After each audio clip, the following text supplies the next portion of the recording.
Muy bien. ¿Puedes repetir eso, profe? Se le cortó. No, hice un chiste de cuánto les podía cobrar por explicarles eso. No había hecho Ah, nada, ok. nada interesante. Muy bien. Buenísimo. Con Bachelard, este que ven aquí, vamos a ver digamos el último de esta primera etapa, donde hacemos como una actitud bien crítica de la mente que produce conocimiento, de la idea de verdad, de la idea de realidad. Ya en la segunda etapa vamos a tomar una actitud más dogmática y vamos a ver los positivos de la ciencia, si quieren decirlo así. No porque le hemos dado con un palo para que guarde y para que archive. Entonces vamos a darle también un momento de micrófono a la ciencia más adelante. Pero antes de eso vamos a ver a Gastón Bachelard, ¿no? Gastón Bachelard, ¿les suena? ¿Alguien lo conoce? ¿Lo han escuchado nombrar? ¿Se lo han cruzado por la calle? Yo no lo conozco, profe. Bien. Es un francés. Gastón Bachelard es un pensador francés que nació en el 84, en 1884 y falleció en 1962 y fue de todo. Fue filósofo, fue físico, fue poeta, luchó en la Primera Guerra Mundial, trabajó en el correo, dio clases en el secundario y luego terminó siendo el director del Instituto de Historia de la Ciencia de la Sorbona, un instituto muy prestigioso en el desarrollo de la filosofía, la epistemología y la ciencia. Entonces, este tipo pelaba solo las naranjas para que más o menos le podamos calcular la onda Bachelard. Y él presenta un concepto que nos hace acordar un poco a lo que decía Bacon. ¿Recuerdan los ídolos de Bacon? ¿No? La idea de Bacon sobre los prejuicios de la mente. ¿Recuerdan cuáles eran? Sí, profe. Sí, Sí, profe. innatos y adventicios, ¿cómo Bien. se llama? ¿Sí? Sí, eran 4. ¿Se Y acuerdan los que nombres? también sí, los tribus, caverna, foro, teatro, esos. Perfecto, sí, eso. Que Bacon decía que nuestra mente contiene ciertos elementos de sus imperfecciones que lo van a llevar siempre a cometer errores a la hora de producir conocimiento. Y que por lo tanto tiene que adiestrarse para estar atento, la mente del científico, y evitar esos errores o darse a ser vigilado por otro científico para que le advierta, ojo, acabas de cometer este prejuicio, acabas de caer en este ídolo. La idea de obstáculo epistemológico parte un poco de eso, ¿no? Un poco de esta idea de Bacon, de estos prejuicios.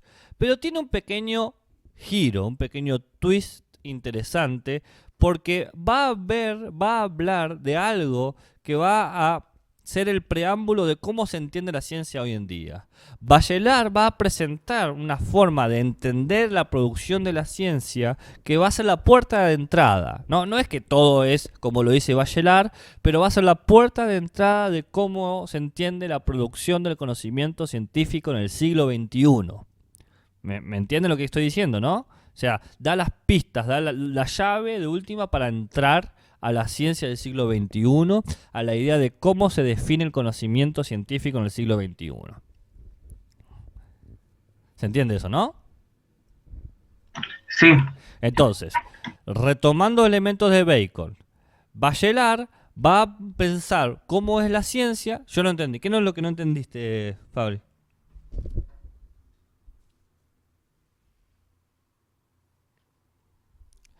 ¿Qué no entendiste? ¿O qué fue lo último que entendiste? Y a partir de ahí avanzamos. ¿Hasta dónde llegaste para poder arrancar de ahí? Me pusiste la puerta de entrada a la ciencia del siglo XXI. Claro, la cosa es así. El Bachelard es un pensador que se mueve entre el siglo XIX y el siglo XX. Recordemos que nace en 1880 y pico y muere en 1962. Entonces, él ve no solamente las consecuencias puras de la revolución industrial, sino el surgimiento de la nueva física. O sea, él nace en el mundo de la ciencia newtoniana y entra a la madurez, se vuelve adulto en el mundo de la ciencia de Einstein. O sea, él vive ese mundo, más las guerras mundiales. Entonces, él ve todo ese tránsito, todo ese cambio, y va a determinar o va a hacer un diagnóstico de cómo es el conocimiento científico. En algunas cosas se equivocó Bachelard, pero en otras acertó. En ese sentido de que se equivocó y se acertó sobre cómo entender al conocimiento científico, él es la puerta de entrada a la casa de la ciencia. O sea, digamos que el siglo XXI, la ciencia del siglo XXI es una casa y hay que entrar por un lado, se entra por la puerta. Bueno, Bachelard es la puerta. Bachelard te permite entrar. No te acompaña más lejos que la puerta misma. La puerta no te sigue hasta el baño, por más que haya otra puerta en el baño. Entonces Bachelard nos permite entrar a cómo entender la ciencia del siglo XXI. Llega hasta ahí, no logra explicarla, pero llega hasta ahí, por eso nosotros entramos a la ciencia del siglo XXI mediante Bachelard. Entramos por la puerta. ¿Se entiende ahí un poco mejor? Sí, profe. Buenísimo. Entonces, va a decir Bachelard que todo lo que es ciencia, tiene elementos filosóficos. No hay ciencia sin filosofía. La ciencia, en realidad, es una forma de filosofía que tiene dos elementos importantes o interesantes. Un elemento histórico, porque la ciencia se desarrolla, la ciencia progresa, la ciencia mejora, y tiene lo que se llama una jerarquía de conocimientos. Profe, perdón. Sí. ¿Puede hablar un poquito más despacio porque no llego a notar que ya está hablando de otra cosa? Dale. Por favor. Sí, no hay problema. Gracias. ¿Hasta dónde llegamos? ¿Puede ser desde elemento histórico? Ismael va a Sí, tener que o- mutearte. Te muteo, Ismael, porque se te Sí. escucha tu micrófono. Te acabo de mutear. Después te desmuteas cualquier cosa. Bien. Vamos de vuelta. Bachelard va a decir lo siguiente. Todas las ciencias suponen una actitud filosófica. ¿Bien? La ciencia en realidad es una forma de filosofía. Creer que ciencia y filosofía son cosas distintas es un error, dice Bachelard.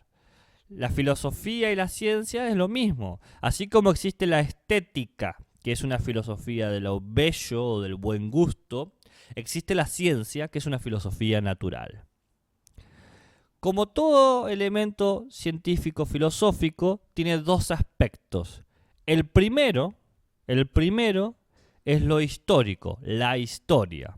La ciencia tiene elementos históricos. ¿Por qué? Porque la ciencia progresa. Hoy se descubrió una cosa, mañana se descubrió otra, pasado otra y traspasado otra más.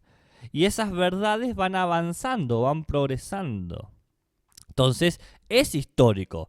No es algo que se queda estancado como agua del lago, sino que se va moviendo.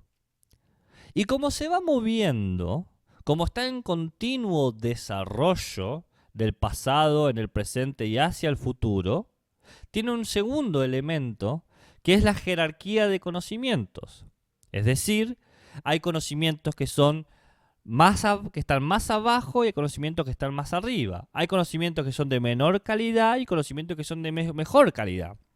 Hay conocimientos que tienen más evidencias y hay conocimientos que son especulativos. Les doy un ejemplo.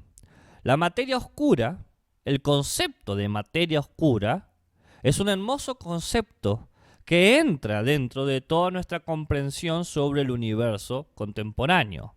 Pero es especulativo, no hay pruebas de la materia oscura, no hay evidencia empírica, no hay una fotografía, un registro, una fracción de la materia oscura. Es simplemente especulativo. Entonces, en la jerarquía de los conocimientos está abajo. Es importante, es útil, pero está abajo. La teoría de la relatividad tiene una cantidad absurda de evidencia. Hay muchas evidencias que dan certeza de que la teoría de la relatividad es verdadera.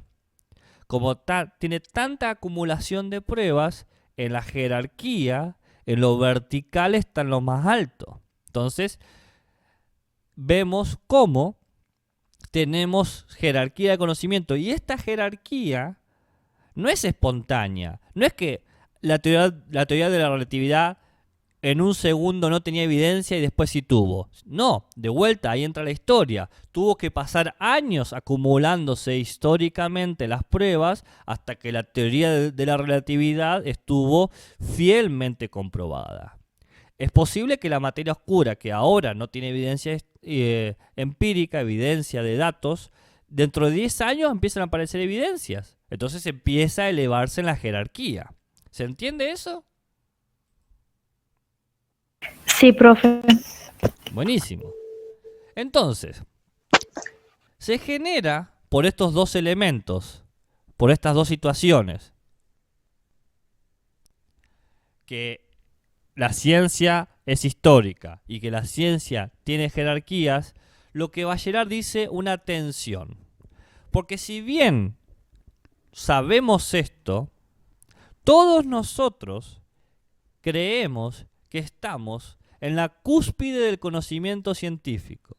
Una cosa muy curiosa que ve Bachelard en los científicos de su época es que todos los científicos todo científico toma a su época como la mejor época para la ciencia. Dice Bachelard, hoy en día se cree que nosotros tenemos los mejores científicos, estamos en la vanguardia del conocimiento. Es curioso porque hace 50 años se pensaba lo mismo. Y dentro de 50 años se va a pensar lo mismo. Ustedes vean los científicos actuales y los científicos que se dedican a divulgar la ciencia y todos dicen que vivimos en el mejor momento para la ciencia. Lo que dice Bachelard dice, hace 50 años se viene diciendo eso. No puede ser que hace 50 años sea el mejor momento. O es este o es el otro año. No puede ser todo el tiempo el mejor momento. No existe eso. Entonces, hay una tensión. Se cree que siempre estamos en el mejor momento. Y si estamos en el mejor momento, eso va a impedir que queramos aceptar el cambio. La ciencia quiere progresar, pero como la ciencia es soberbia, la ciencia cree que está en el mejor momento, entonces no va a querer cambiar para progresar. Y esa es la tensión. Cree que está en el mejor momento, pero para poder cambiar tiene que aceptar que tiene cosas que cambiar. Pero quien está en su mejor momento no acepta que le falten cosas. El que se cree el mejor no dice tengo que mejorar, ya soy el mejor. Entonces, esa es la tensión que hay en la ciencia. ¿Estamos hasta ahí? ¿Se entiende la tensión? Sí, Sí, profe. Entonces dice Bachelard, que la única forma de desanudar este nudo, de descontracturar esta tensión en el cuerpo de las ciencias, es generar una liberación, sacarse los conceptos. Porque los conceptos de la ciencia sirven para progresar, para que la ciencia avance, pero también sirven para obstaculizar, para que la ciencia se estanque. Y acá aparecen de vuelta la idea de los prejuicios científicos. Fíjense, Bachelard como Bacon llaman la atención en lo siguiente. La ciencia es el mejor producto de conocimiento humano que hemos logrado. Las pruebas son abundantes. Vivimos más tiempo, vivimos mejor, tenemos mejores alimentos. Hay evidencia de que nosotros hemos cambiado radicalmente nuestra vida y obtenido importantes beneficios de la ciencia. Nadie va a negar eso. El tema está en que, así como la ciencia nos genera grandes beneficios, la ciencia requiere un cuidado constante, un análisis constante, una vigilia constante, ser vigilada, como una policía de la ciencia, si lo quieren decir así. ¿Por qué? Porque la ciencia, como te ayuda rápidamente, te puede dañar. El mismo conocimiento científico que te da vida, te puede aniquilar. El ejemplo está en el desarrollo de la bomba atómica. La teoría de la relatividad de Einstein tiene un efecto sumamente positivo en el desarrollo de lo aeroespacial, el desarrollo de llegar a la Luna, llegar a Marte, y por lo tanto una influencia sumamente relevante en nuestra vida cotidiana. Gracias a los desarrollos aeroespaciales es que tenemos celulares y Wi-Fi y podemos dar esta clase. Es decir, todo esto es consecuencia de una comprensión del mundo que ofrece las teorías de Einstein, de la teoría de la relatividad y las de los fotones. Son dos teorías. Pero esa misma teoría y esa misma comprensión tuvo el impacto de que se pudiera codificar y entender cómo trabajar bombas de impacto atómico. Es la misma ciencia, es el mismo conocimiento que te dio un progreso, te dio un obstáculo. Entonces hay que tener mucho cuidado con eso, dice Bachelard, y también lo dijo Bacon. Bacon no conocía la bomba atómica, Bachelard sí la conocía. Entonces, la ciencia, como se tiene tanta fe en sí misma, asume que esta jerarquía es tan natural y tan obvia que empieza a convertirse lo que fue liberador en un prejuicio. Y como todo prejuicio, cuando algo lo pone en duda o algo lo critica, se pone agresivo. Los científicos se forman creyendo que el mundo es de tal manera. Y cuando alguien pone en duda eso, proponiendo otra cosa nueva de la realidad, una nueva dimensión, se ponen agresivos y te acusan de pseudociencia, de inventores, de místicos. Fíjense lo que dice Bachelard. Frente a lo real, lo que cree saberse claramente ofusca lo que debería saberse. Creemos conocer con claridad todo lo que es el mundo, porque siempre los científicos dicen, este es el mejor momento, conocemos lo más importante. Creer que se sabe lleva a que ofuscar, que no podamos, que esté oscuro, que sea difícil, que sea complicado conocer lo que debería saberse. La creencia de que tenemos el mejor conocimiento produce a que no podamos conocer lo que debemos saber para que la ciencia progrese. ¿Se entiende? Sí. Sí, profe. Sí, profe. Muy bien. Sí, profe. ¿Alguna duda, alguna pregunta, un comentario, un interrogante, un insulto, un color? No, profe, todo claro. Buenísimo. Azul. Azul. Esto es azul como el mar azul. Entonces, nos termina presentando una cosa que nos parecía impensable, Bachelard, pero que cae de maduro. Porque recordemos la comparación entre el medioevo y la modernidad. La modernidad decía que venía a superar los engaños de la religión. Esa creencia de que todo se puede resolver con magia. Nosotros vimos que en realidad son dos formas de conocimiento. Esa idea de que en realidad son dos formas de conocimiento es de Bachelard. Bachelard dice, el peor competidor y el máximo riesgo de generar ignorancia es el propio conocimiento. Profe, disculpe. ¿Sí? Escucho. No sé si es a mí o se me está trabando desde que empezó. No, Está A mí también, también. sí. diapositiva. Se me trabó todo, no entendí nada.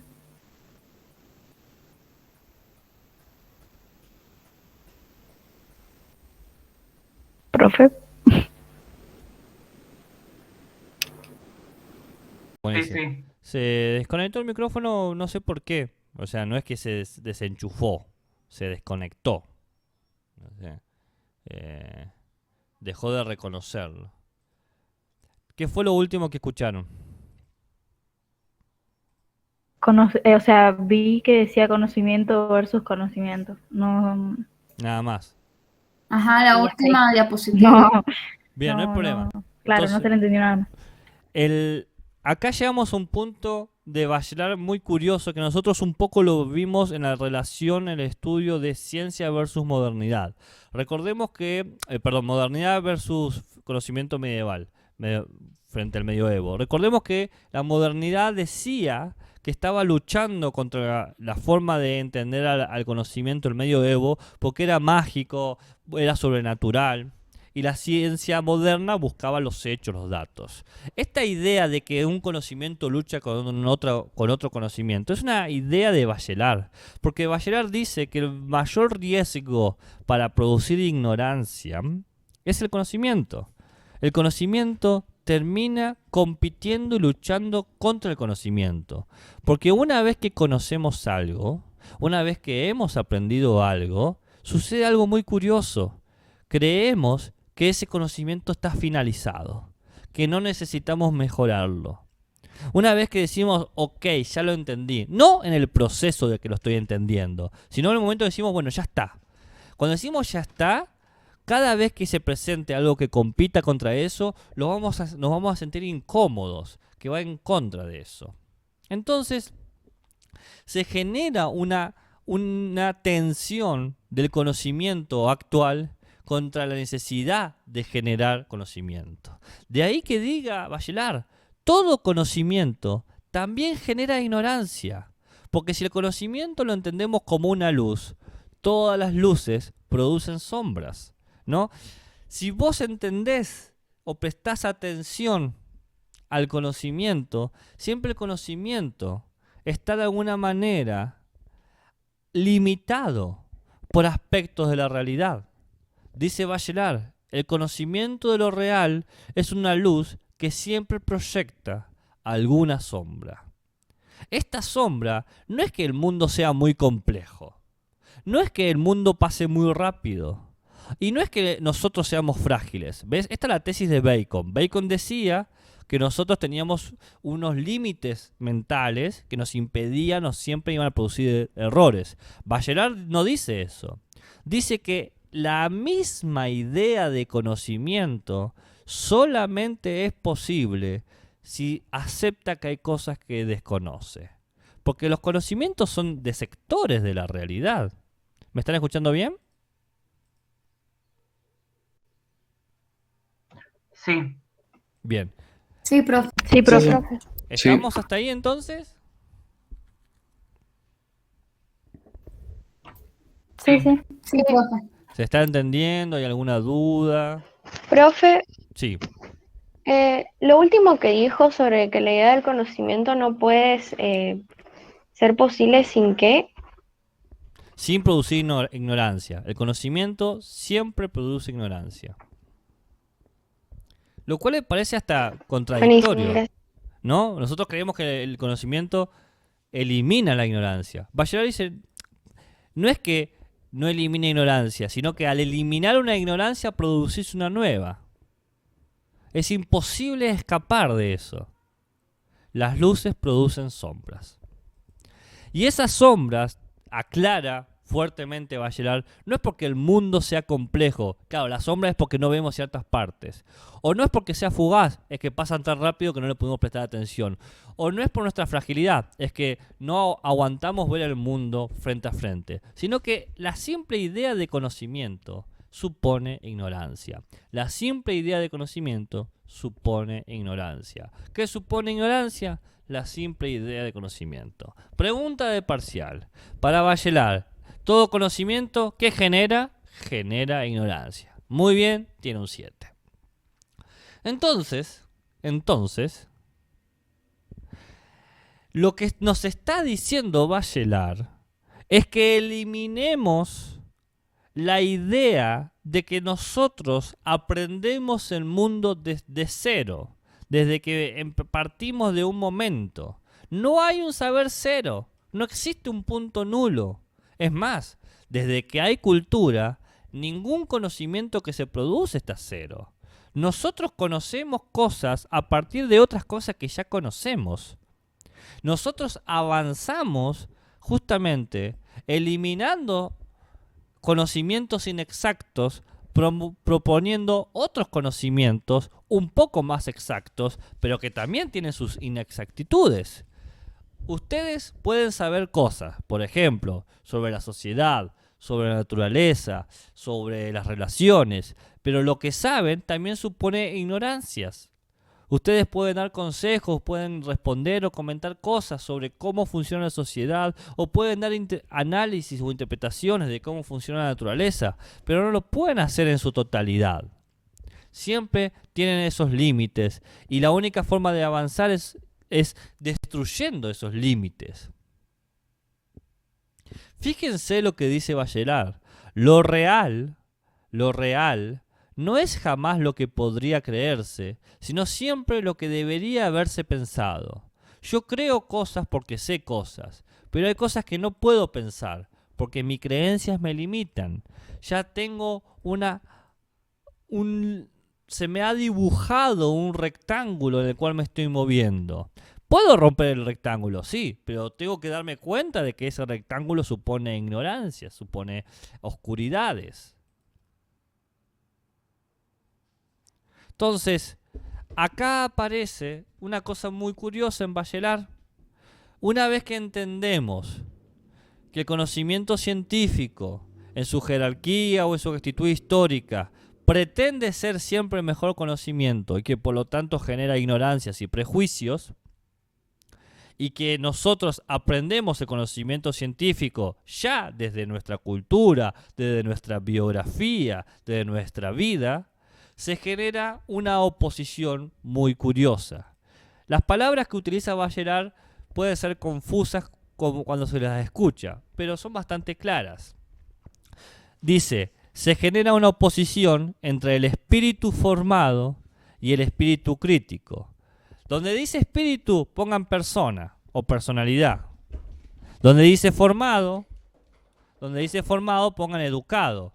Por ejemplo, ustedes son de sociales.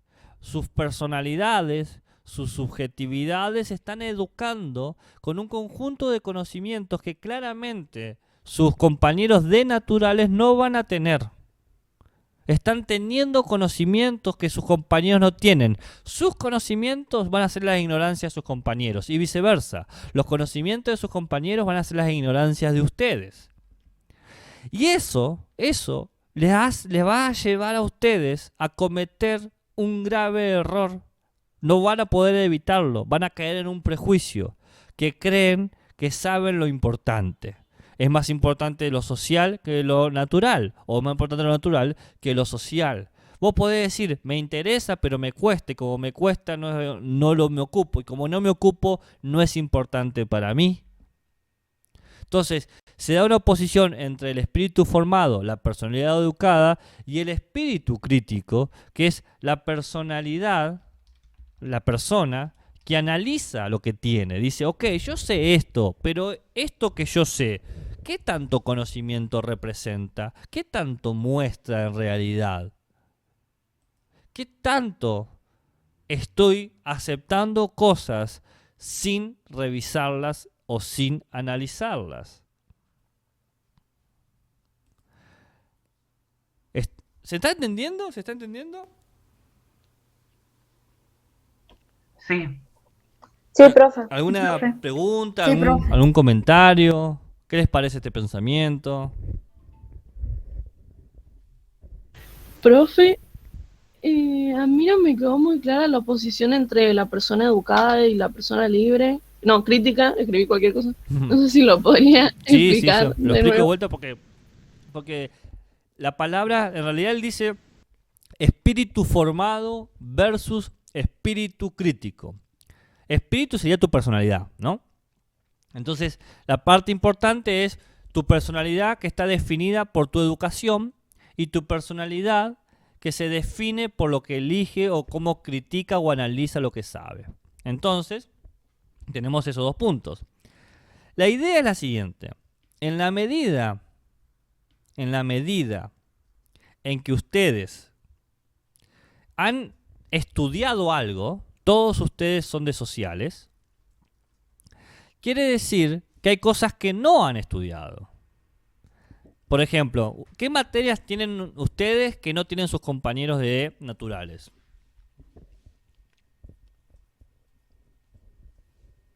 ciencias políticas, antropología, Bien, sociología, mirá, Ambiente y sociedad. un montonazo. economía, me parece. Un montonazo. Ya 4 es un montonazo. Fíjense, ustedes van a tener el contenido de 4 saberes que sus compañeros no. Pero ellos deben tener cosas que ustedes no tienen. ¿Saben alguna materia que ellos tengan que ustedes no tengan? Fisiología. Fisiología. Físico-química, álgebra. Físico-química. Perfecto. Fíjense. Ahí está. Pero más claro imposible. Los conocimientos que ustedes tienen le están generando ignorancias. Por ejemplo, no saben ahora sobre fisiología. Lamentablemente es así, dice Bachelard. Todos los conocimientos producen ignorancias. Producen ignorancias porque hay cosas que no puede hablar o decir, o porque producen ignorancias porque no se ha completado ese conocimiento. Entonces, ustedes como gente que se educó en una disciplina, tienen una manera de ver al mundo. Ustedes pueden analizar el mundo, por lo que me han dicho, de forma política, de forma antropológica, pero no de forma fisiológica. Esa forma en que se han educados les da a ustedes ciertas limitaciones. Le da posibilidades, sí, pero los limita también. Porque quizás cuando se encuentren un problema que se tenga que estudiar de forma física o de forma fisiológica, no lo puedan hacer. Y en vez de reconocer que no lo pueden hacer, lo van a estudiar desde donde lo saben. Por ejemplo, acercar la antropología a la fisiología para resolver el problema. Entonces, se da la oposición entre la persona educada y la persona analítica, el espíritu educado y el espíritu crítico. Se da esa oposición. Y el tema es que mayormente no le damos lugar a lo crítico. Mayormente no dudamos de que lo que sabemos es lo que sabemos y que por lo tanto nos vuelve ignorantes. Somos de fácil opinión a partir de lo que sabemos. Decimos rápidamente, determinamos rápidamente cómo es el mundo, porque nuestro conocimiento nos ha dado una manera de ver al mundo, una cosmovisión. Veo el mundo en estos términos, en términos políticos, en términos antropológicos, en términos de ambiente, etcétera. ¿Se entiende un poco mejor ahí? Sí, profe, perfecto. Muchas gracias. Bien. ¿Alguna otra duda, un comentario? ¿Qué les parece esto que dice Bachelard?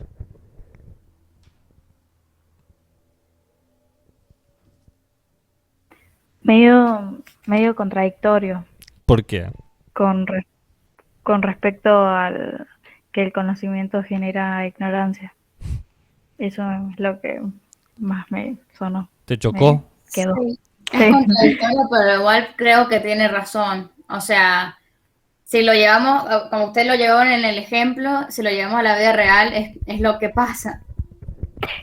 Claro, pero no sé, como que la frase te descoloca.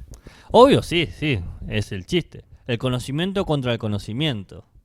Pero que si bien la historia, siempre el conocimiento competía contra el conocimiento. Cuando vimos medioevo contra modernidad, competían dos formas de entender al mundo, de conocerlo. Y hoy en día también todos compiten con que su interpretación del mundo, su conocimiento del mundo es el mejor y más acabada forma de entender. Sería un necio yo si no defendería la filosofía y la epistemología. ¿A qué me estoy dedicando? Entonces me dedico a otra cosa. Yo tengo que defender que la filosofía es un conocimiento importante y que tiene que tener su lugar y que tiene que ser estudiada y que tiene algo para decir. Y eso me vuelve ignorante también, porque me lleva a no conocer otras cosas. Ojalá yo supiera de matemáticas como saben muchas otras gentes. Esto no quiere decir que ustedes no van a poder estudiar matemáticas, ¿eh? Pueden hacerlo. Al reconocer sus ignorancias, pueden desarrollar muchos de esos elementos. Pero nunca va a ser total, nunca va a estar resuelto. De vuelta, lo real no es jamás lo que podría creerse, sino también lo que debería haberse pensado. Sí, yo estudié ahora matemáticas, pero desde un principio debería haber pensado en estos términos. No lo he hecho, no he podido. Y ustedes En este caso son gente que se está formando. Pero alguien que ya se formó, un científico, por ejemplo, que se dedicó toda su vida a la química, descubrió componentes químicos, participó en el desarrollo y terminó ganando hasta el premio Nobel de Química o premios y honorarios de química. Luego, es muy difícil que no entienda el mundo en términos químicos, que no vea el mundo de esa manera. Así como el futbolista que trabaja toda su vida de fútbol, o la futbolista que trabaja toda su vida en el fútbol, es muy difícil que después no vea el mundo en esos términos. Que no vea el mundo en términos de competición, de pelota, de equipo A contra equipo B, de esfuerzo. Es muy difícil que se dé apertura a otra manera de entender el mundo que sea radicalmente distinta. Por ejemplo, entender el mundo sin que sea en términos de ganar o perder, del mejor o del peor, del conocimiento exacto o el conocimiento no exacto. Una vez que te has formado en una disciplina, el espíritu, tu identidad se forma, se establece tan fuerte que te cuesta horrores, y si no es hasta imposible, hay gente que le es imposible abandonar esa manera de ver el mundo y darse lugar a desarrollarse. Ese es el obstáculo epistemológico. Ese es el obstáculo epistemológico. Tu construcción del mundo, tu entendimiento del mundo, tu conocimiento del mundo te genera una ignorancia de la cual siquiera sos consciente. No sabés que sos ignorante en eso. No sabés que te has limitado a eso, que te has encerrado en una jaula dorada donde todo tiene sentido para vos.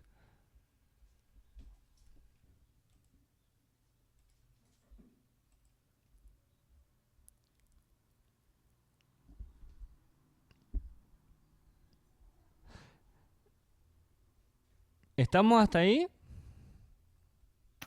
Sí, profe. Bien. Sí, profe. Sí. Otro elemento que genera dificultades en Bachelard es la opinión. Porque cuando nosotros nos formamos y nos hemos educado en un conjunto de cosas, empezamos a creer que nuestra opinión experta presenta o representa lo que necesitamos. En momentos de pandemia, curiosamente los que primero empezaron a hablar fueron médicos especialistas, gente dedicada a la política y filósofos. Los filósofos salieron a hablar y decir: nosotros tenemos respuesta a las preguntas que se han hecho ahora que están encerrados y obligados a pensar sobre sí mismos. Tenemos las opiniones de lo que se puede decir, de qué es valioso pensar, lo que es necesario. Vamos a dar lo que se llama nuestra opinión experta. Fíjense cuántas veces se escucha eso en las noticias. Hemos traído un experto para que nos dé su opinión.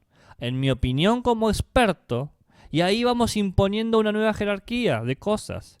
Claro, los expertos dicen esto. Pero los expertos acabamos de decir que tienen ignorancias. Que hay cosas que no saben. Entonces, los obstáculos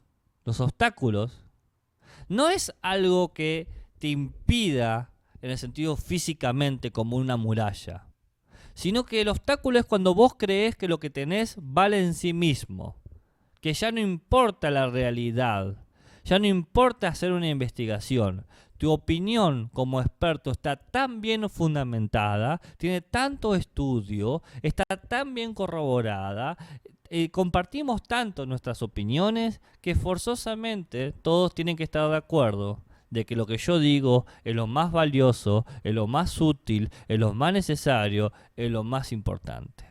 Y Bachelard dice algo contra eso que nos hace recordar mucho a Bacon. Nada, pero nada puede fundarse sobre la opinión. Cuando un experto dice, esta es mi opinión como experto, Bachelard dice, usted está diciendo lo mismo que la naranja es un unicornio, porque no está haciendo una investigación, está delirando, está diciendo lo que ve, está hablando desde la ignorancia, está hablando por hablar, el famoso hablemos sin saber. Bueno, la opinión del experto es un hablar sin saber, porque la única forma de que haya una opinión fundamentada es cuando se ha realizado una investigación, no cuando vos decís, bueno, luego de todo estudiar esto, yo opino que en realidad los gatos son alguien disfrazado para ponerse entre nosotros. No tiene sentido eso. Desconfiemos de la opinión de los expertos. Confiemos en la investigación que busca desarrollarse. Desconfiemos de la opinión de los expertos, porque nada puede fundarse sobre la opinión. No hay conocimiento que pueda valerse sobre la opinión. Entonces tenemos ya 2 obstáculos. 3 en realidad, si se quiere. El primer obstáculo es que todo conocimiento produce ignorancia. Entonces saber algo supone desconocer otra cosa. El segundo obstáculo es el del saber cero. Siempre aprendemos desde un lugar, desde un preconocimiento. Por lo tanto, siempre aprendemos desde una ignorancia. Y tercero, siempre opinamos creyendo que nuestro conocimiento nos da validez en nuestra opinión. Por ejemplo, cuando me preguntan a mí, Gabriel Paravano, ¿qué opino de ciertas series de televisión si son por ser más o menos filosóficas? Yo puedo dar mi opinión, pero esa opinión no es la opinión de la filosofía y no es la opinión del cine o de las series, es la opinión de Gabriel. Que crean que mi opinión como formado en filosofía o en epistemología me da poder o autoridad para decir si una serie es buena o mala, es que hemos hecho mal las cosas. Tiene un nombre eso, se llama falacia de la autoridad.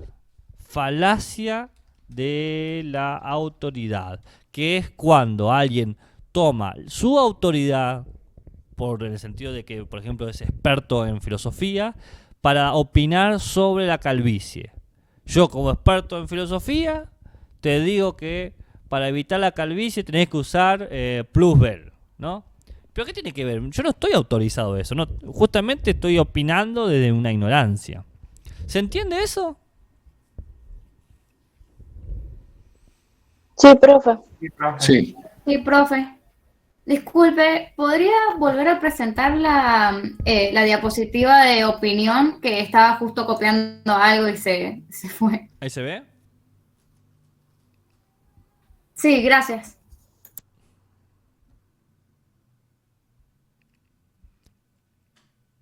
Muy bien. Entonces,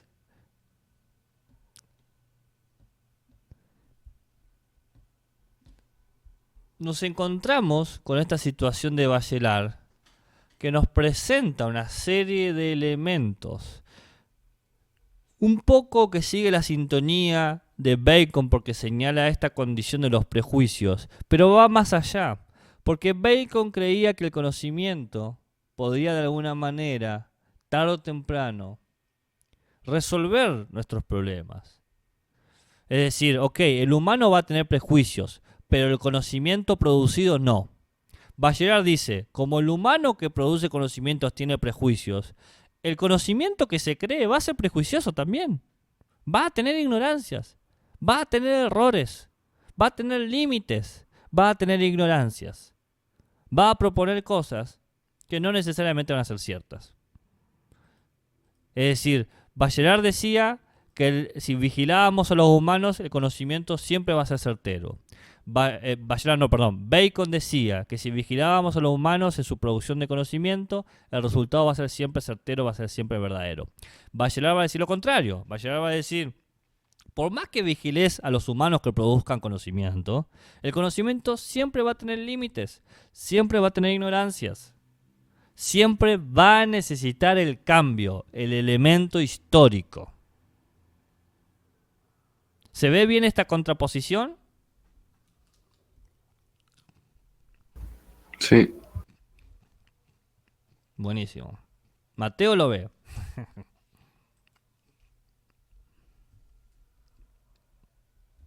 Creo que me quedan 2 diapositivas. Profe, bien. Buenísimo.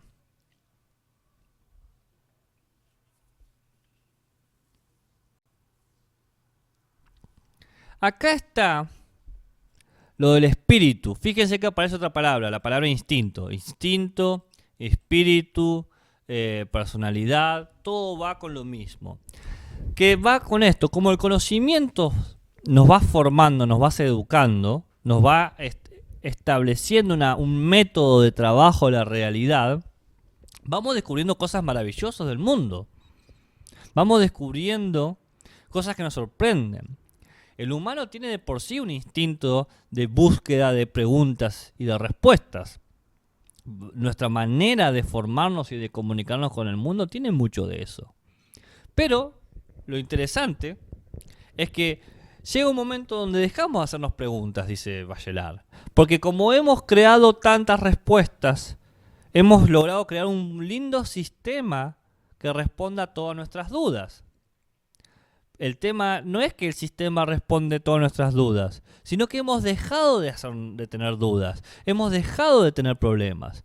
El espíritu formativo se ha convertido en el espíritu conservativo, el que ya no tiene problemas, sino que tiene soluciones, el que trata de forzar todo para que entre en su modo de ver el mundo, para que todo lo que suceda sea consistente con su cosmovisión. Dice Bachelard, el instinto formativo acaba por ceder frente al instinto conservativo. ¿Se entiende esta cosa? Nosotros vamos formándonos. ¿Por qué estudiar? ¿Por qué eligen esas áreas ustedes? ¿Por qué eligieron sociales y no naturales o naturales o no sociales? Porque tienen algunas inquietudes, unas dudas que quieren saber. Necesitan respuestas. Necesitan entender algo. Y creen que este lugar es el lugar más idóneo para resolver sus problemas o darles las herramientas para resolver sus problemas. Y luego probablemente elijan una carrera, una formación más disciplinar, donde elegirán, qué sé yo, desde medicina hasta economía y, Dios los libre, filosofía. Pero lo que elijan van a tratar de que resuelvan sus problemas. Y dice Bachelard, está muy bien eso. Pero va a pasar un momento en su vida donde van a dejar de crear problemas y de tratar de resolverlos. Y se van a conservar, se van a conformar, van a decir, muy bien, tengo todo lo que necesito tener, no busco más.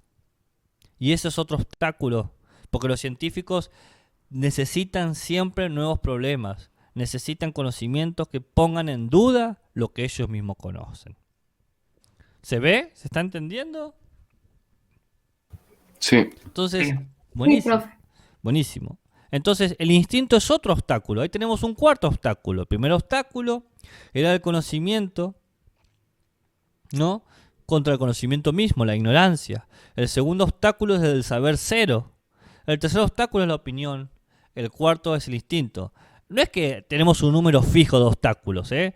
Bachelard te nombra algunos nomás como para que los identifiques. Pueden aparecer otros. O sea, no es que son estos y chao, ¿qué tal? Es más, acá tengo uno más, la invención. Pero puede haber 70 más. Menciona esos porque son para Bachelard los más obvios, los más claros, los más directos, los que se ven en el día a día.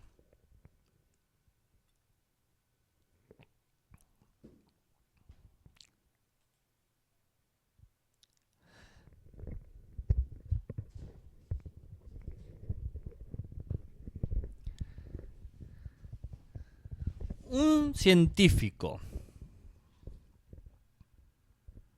que pretenda, cualquiera, ¿no?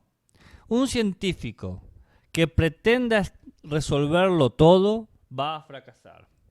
Un científico que quiera unificar todo el mundo, crear una ciencia unificada, va a fracasar. Porque toda la totalidad deja de lado lo que no puede ser totalizado. Si vos decís, ¿va a ser verdad todo lo que pueda sistematizarse? Bueno, quizás la realidad tenga cosas que no se puedan sistematizar y vas a dejarlas afuera.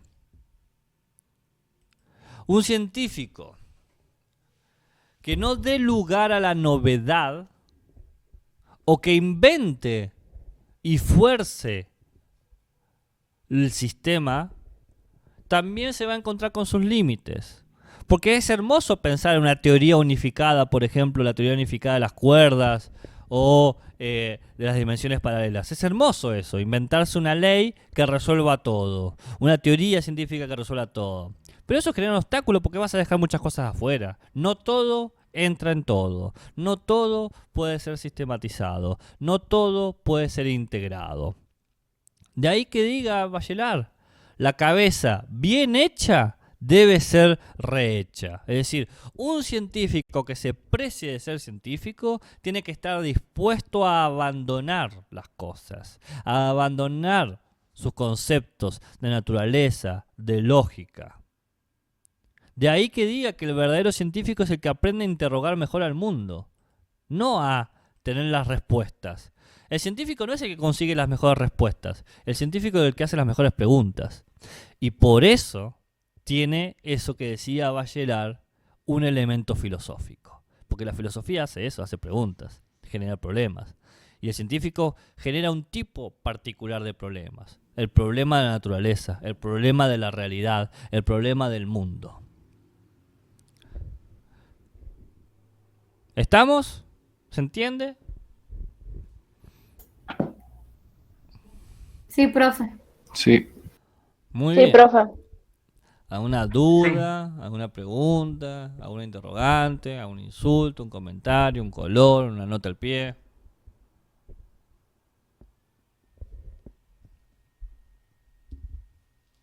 Profe, Sí. ¿después puede pasar el PowerPoint por el grupo o subirlo al campus? Sí, voy a subir toda la clase que se grabó todo el PowerPoint. Ah, ok, listo. Gracias, entonces. Sí, estoy grabando la pantalla del PDF, del PowerPoint. Bien, así que eso se va a subir. No hay dramón. Profe, Sí, profe, sí. yo me quedé como con una duda con lo último que dijo de que el filósofo hace las preguntas, como que plantea las preguntas y el científico como otras preguntas, no, eso fue lo que no me quedó claro. Bien, no, del final. lo que dice Bachelard es que el científico es un filósofo. Bien. Sí, Y todos los filósofos hacen preguntas. Un filósofo, dice Bachelard, no se mide por las respuestas que da, sino por las preguntas que hace. ¿Se entiende? bien. Entonces un científico tiene que ser medido de la misma manera. No por las respuestas, no por las teorías científicas que propone, sino por las preguntas que le hace a la naturaleza. Por ejemplo, una buena pregunta que se le puede hacer al universo es: ¿por qué se sigue expandiendo el universo? ¿Por qué se sigue moviendo? Tarde o temprano tendría que dejar de moverse. Si es que realmente hubo un Big Bang, una explosión, tarde o temprano va a tener que retraerse, contraerse el movimiento inercial. ¿Por qué no lo está haciendo? Esa es una buena pregunta. Hay respuesta. Una respuesta posible es, bueno, porque hay materia oscura, hay más materia que se está moviendo de la que nosotros podemos percibir. Hay más energía, la energía oscura, más energía de la que podemos identificar. Esa es una respuesta, pero las respuestas pueden fallar, pero la pregunta es interesante. ¿Por qué el universo se sigue moviendo? Debería, tarde o temprano, quedarse quietito. ¿Cuánto tiempo de resonancia va a tener el Big Bang? De última, saber cuándo va a dejar de moverse. Encima, lo peor de todo es que el universo no solo se sigue moviendo, sino que parece que está acelerando su movimiento de expansión, lo cual es totalmente contrario a lo que se sospecha. Porque, ok, la explosión hace que se vaya expandiendo. Perfecto, lo entendemos. Tarde o temprano tendría que desacelerar y detenerse. Por lo contrario, la evidencia científica te muestra que se está expandiendo y acelerando. Algo no está funcionando. Y la pregunta es, ¿por qué? Y Bachelard diría, esa es la pregunta que hay que hacerse. Esa es una actitud científica. No el científico que te dice, el mundo es así y punto. ¿Se entiende mejor? Sí, ahora sí. Buenísimo. Bueno, cortamos aquí, ¿les parece? A menos que haya alguna pregunta o algo, si no... Profe, yo tenía una duda. Dime. ¿El espíritu formativo y el espíritu conservativo, qué son? O sea, ¿son paralelos? Sí. ¿Se acompañan? ¿Son ideas opuestas o cómo? No, los tenemos todos. Lo tenés vos, lo tengo yo. Yo sé que la palabra espíritu confunde. Metele que sea como pensamientos, psicología, conciencias. A veces somos Bien. conservadores y a veces somos críticos. A veces nos seguimos fielmente lo que nos enseñaron y otras veces no. El tema es que en la ciencia vos no podés elegir, tenés que seguir siempre el espíritu crítico. Bien. Bien, perfecto. Buenísimo. Muchas gracias, profe. No hay problema. Muy bien. ¿Estamos? ¿O alguna duda más? ¿Una interrogante? Todo claro. Por mi parte no, profe. Bueno, No, profe. buenísimo entonces. Nos vemos mañana por Meet también acá, ¿les parece? Sí, profe. Sí, profe. Bueno, adiós. Sí. Que Sí, profe. que termine bien la jornada. Bien, profe. Bueno, Chao, profe. profe. Profe, tomo asistencia. Chao, profe.